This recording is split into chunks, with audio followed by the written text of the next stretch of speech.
Waheguru Ji Ka Khalsa, Waheguru Ji Ki Fateh. My name is Jasleen Kaur, and I'm a transcreator on the Guru Granth Sahib project.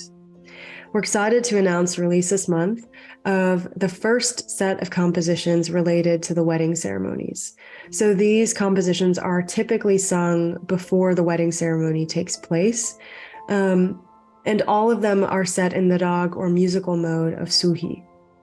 You might remember Suhi from previous compositions, especially like Gujaji, but I thought I would kind of remind us of what this musical mode invokes. So Suhi is a rag of enthusiasm. It's associated with deep love and devotion and sort of reverence and adoration. And so this isn't just like a mood of love that starts and stops at just like romance. It's something beyond that.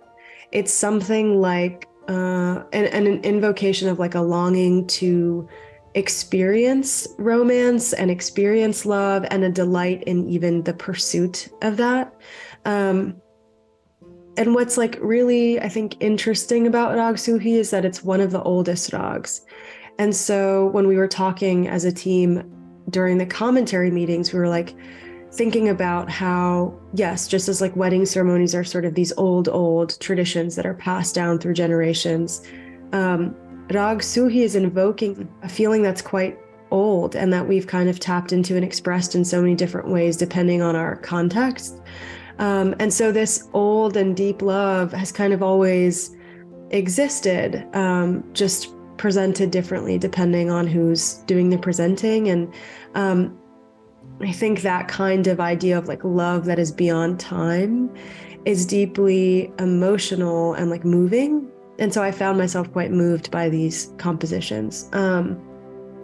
That being said, I thought that I would talk to you all about the second composition, and specifically the first stanza of the second composition, where Guru Nanak Sahib is directly invoking IkOankar, the one, but calling IkOankar the beautiful and the pervasive one. And so in this direct address, using kind of the voice of the human bride, which is all of us, we are all human brides, we're all seekers in this like pursuit of a relationship with IkOankar, Guru Nanak Sahib says, "Come, O dearest friend, may I see a glimpse of you."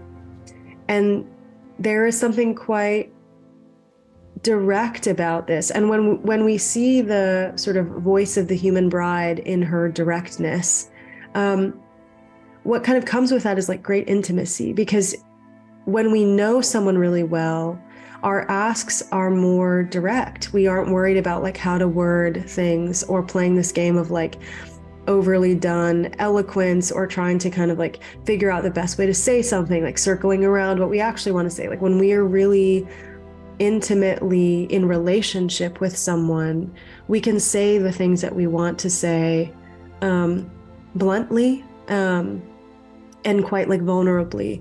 So the ask is very simple, and it comes from kind of the depths of the human bride's own being. And so I've been thinking a lot about like what it means to ask the one to come into our hearts, to come into our heart homes, to ask the one for a glimpse, to pursue seeing the one.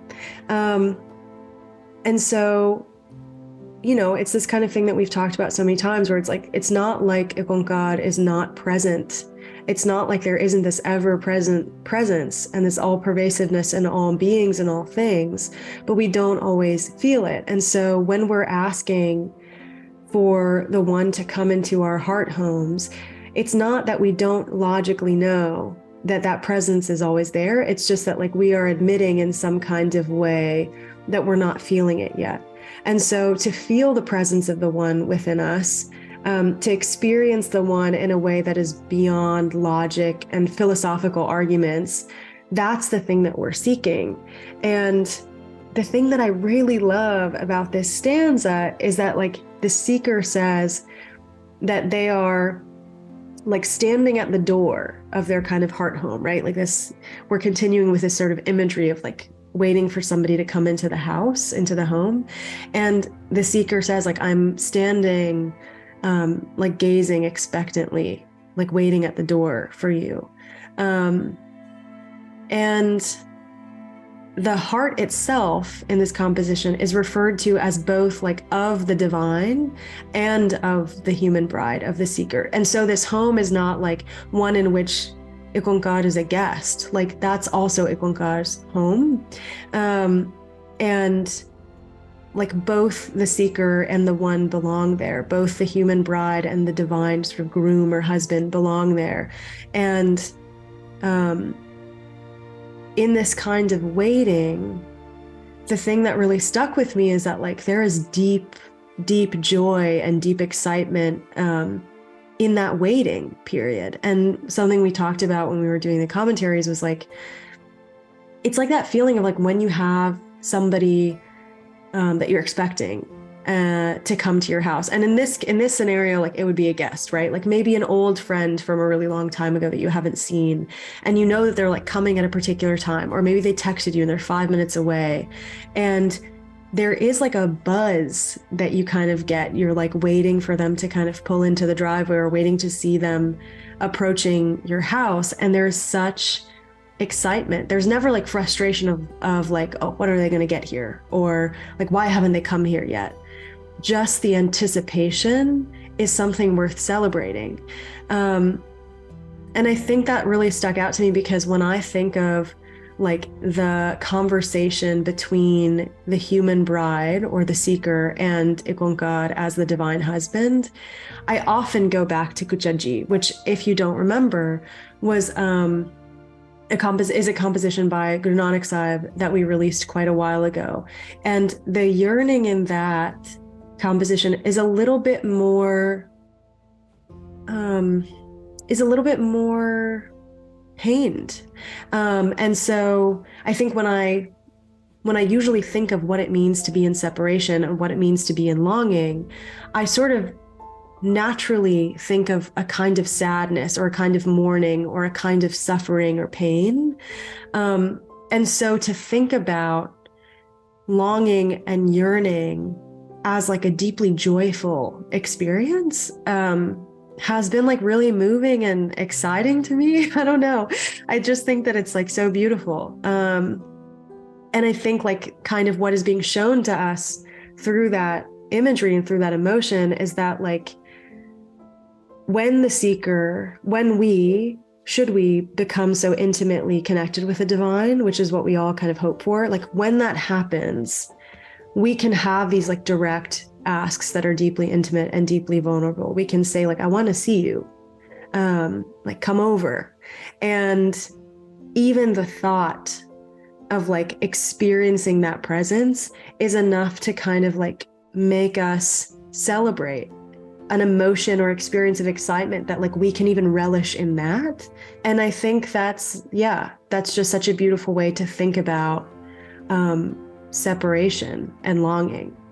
And the last thing I'll say about it, I was talking this week actually to somebody who's on the Guru Granth Sahib project team.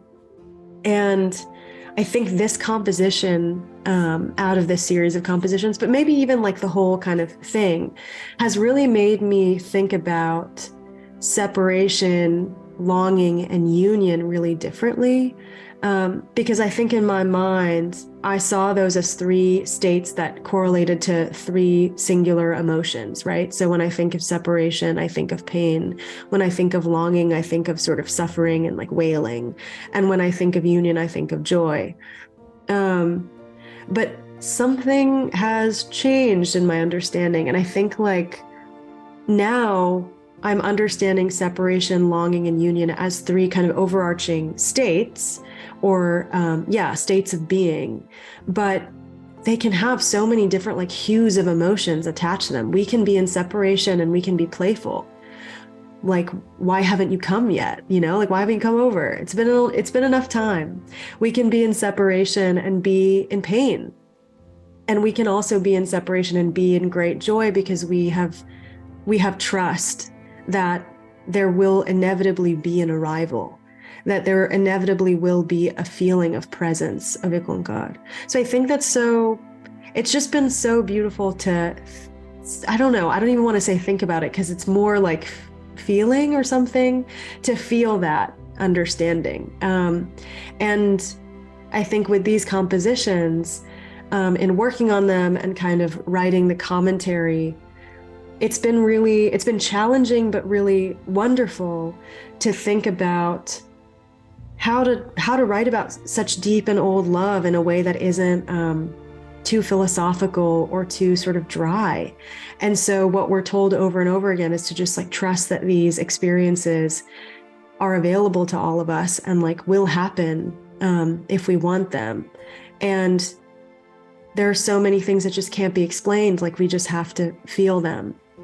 And I think that can either be a frustrating thing or that can be a deeply beautiful thing. And so I'm finding that to be a deeply beautiful thing. So yeah, that's all I'll say about that. I think these compositions they really moved me. They're very beautiful.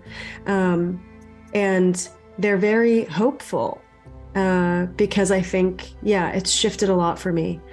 So I hope that you spend some time with them. I hope you spend some time in the word meaning section, in the footnotes, as always, and in the translations and transcreations, and then in the commentaries, if you have, the time and the desire to read about them in that way. But I'd be interested to hear about what you all glean from them.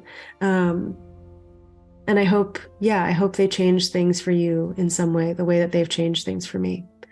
Waheguru Ji Ka Khalsa, Waheguru Ji Ki Fateh.